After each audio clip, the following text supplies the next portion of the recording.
Who is the Hooded Man of Winterfell? The mysterious figure who encounters Theon and clearly recognises him. It's another mystery just dropped into A Song of Ice and Fire by George R. R. Martin, so let's take a look. Hi everyone, this is Robert. Welcome to In Deep Geek. On this channel we dive deep into the world of Ice and Fire, as well as The Lord of the Rings, The Witcher, and much more. Welcome. The Hooded Man only appears very briefly in A Song of Ice and Fire, but has sparked much speculation among the fandom. Who is he, and what is he doing in Winterfell? The encounter happens in Theon's penultimate chapter in A Dance with Dragons.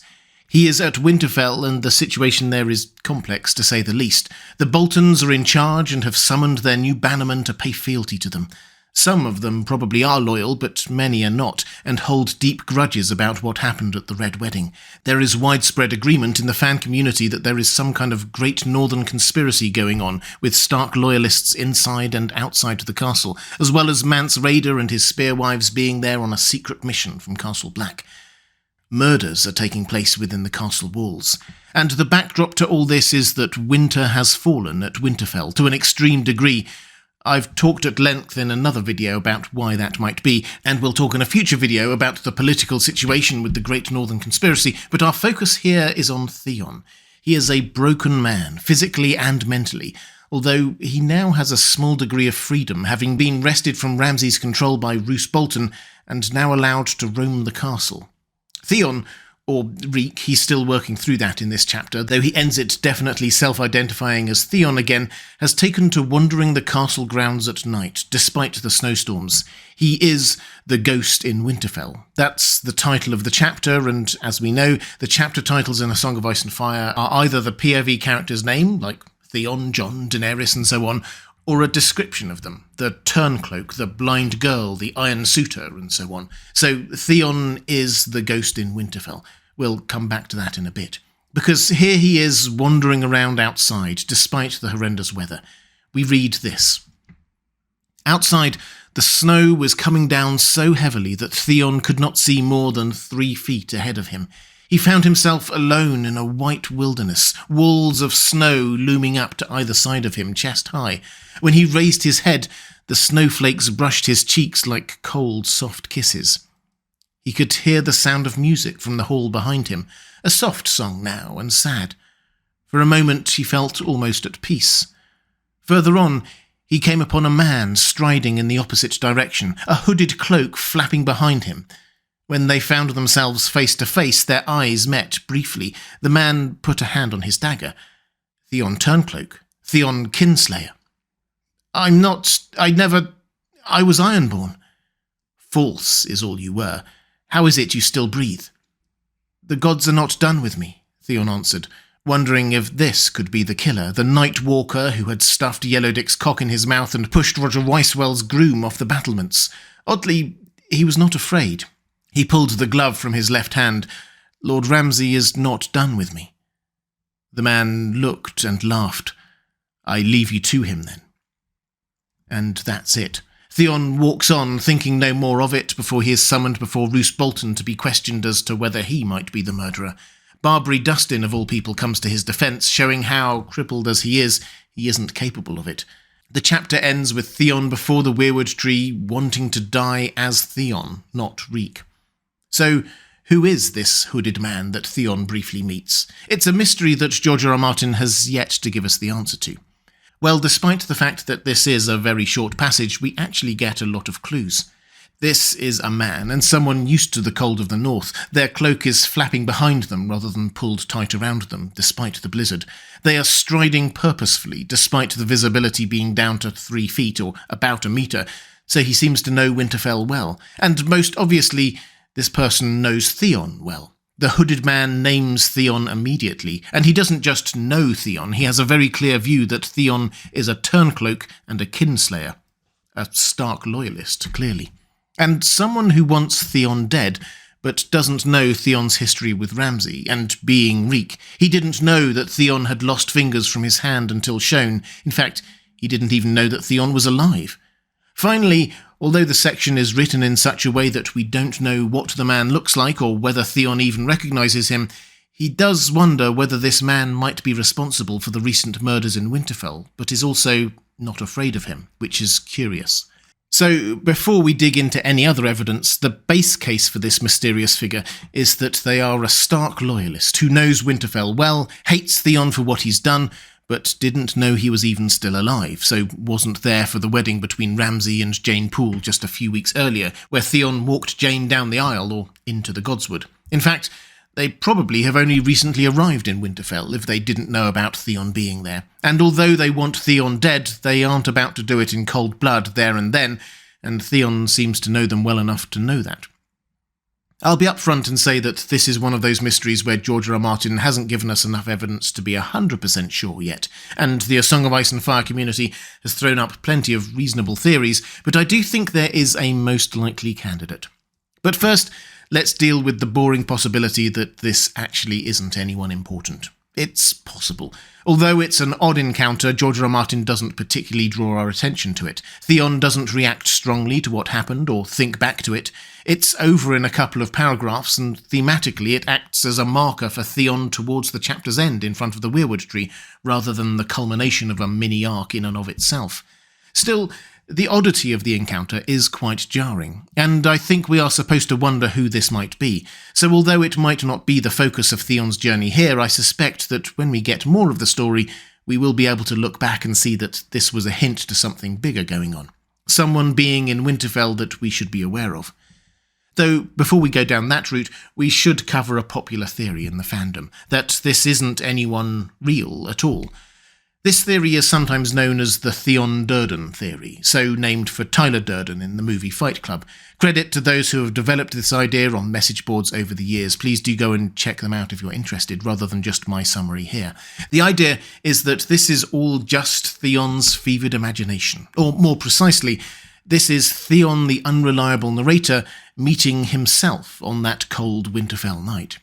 In this theory, Theon is suffering from some kind of dissociated identity disorder. He is not in a good place mentally, and here he is meeting his former self, coming the other way, confronting him with the crimes he feels most guilty of, Turncloak, Kinslayer, and decides that his fate, to be at the mercy of Ramsay Bolton, is the right judgment for his crimes.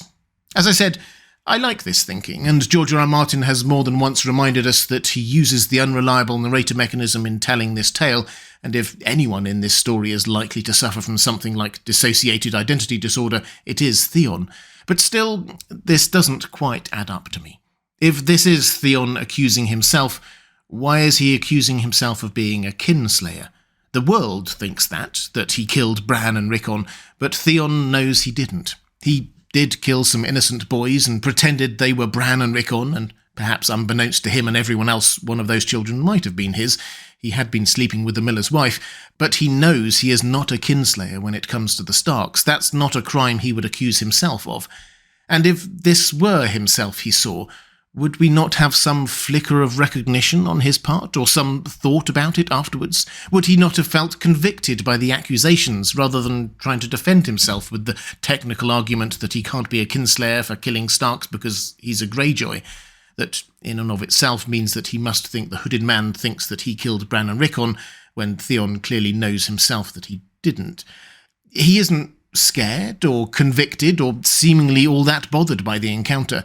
Do we really think George R. R. Martin will have dropped in such a psychologically important moment without even hinting that this was Theon seeing himself, and letting it go by without letting it impact on him at all? Personally, I think not. And so, although I like the theory, there simply isn't much textual evidence to suggest it's true. Theon would not accuse himself of killing Bran and Rickon. So, who might the mystery man be? As we noted earlier, it appears to be a Stark loyalist who knows Theon, but hasn't been around Winterfell until recently, which leads to a few possible names. Septon Chael is often suggested. He was the Septon at Winterfell. Theon had him thrown into a well and drowned, but what if he survived somehow? We're told he was a strong swimmer. Well, perhaps, but the hooded man's instant reaction to Theon is to call him a kinslayer and a turncloak. One would assume that Septon Chael would have perhaps mentioned the throwing him down a well bit. And if he had survived somehow, then presumably hung around Winterfell, he would have been aware of Theon, who had been there now for some time, not exactly hiding himself. He was wandering the grounds every night, so no, I don't think Septon Chael works. I think we can also discount Moore's umber, as he only has one eye, and the Hooded Man seemingly has two. He and Theon locked eyes, not eye. And although Robert Glover is loyal and might have secretly come to Winterfell, he knows that Theon isn't a kinslayer. He and Wyman Manderley had sent Davos to get Rickon. They know he's alive. So who does that leave? Personally, I think the most likely candidate is Hallis Mollen. Who's he? Well, he's the captain of the guard at Winterfell. He was appointed by Robb Stark after Jory Castle's death in King's Landing. Theon knew him well. He travelled with Robb and Hallis to different holdfasts to rally support. Then they both went with the army south to fight in the Civil War. Hallis was the standard-bearer as they left Winterfell. Theon will last have heard of Hallis as being assigned by Robb to be Catelyn's personal guard when she headed to Storm's End to negotiate with Renly and Stannis, so we'll assume he was at the Red Wedding and therefore dead. So he thinks he's seen a ghost, if you like. I said earlier that Theon doesn't really react to or reflect on this encounter, which is true, but what he does think about next, a couple of paragraphs later, is perhaps instructive.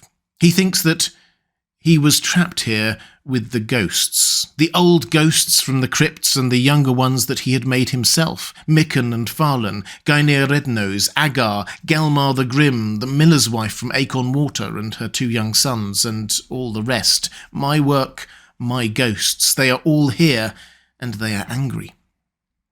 He sees the Hooded Man, then reflects that to him Winterfell is full of ghosts from his past.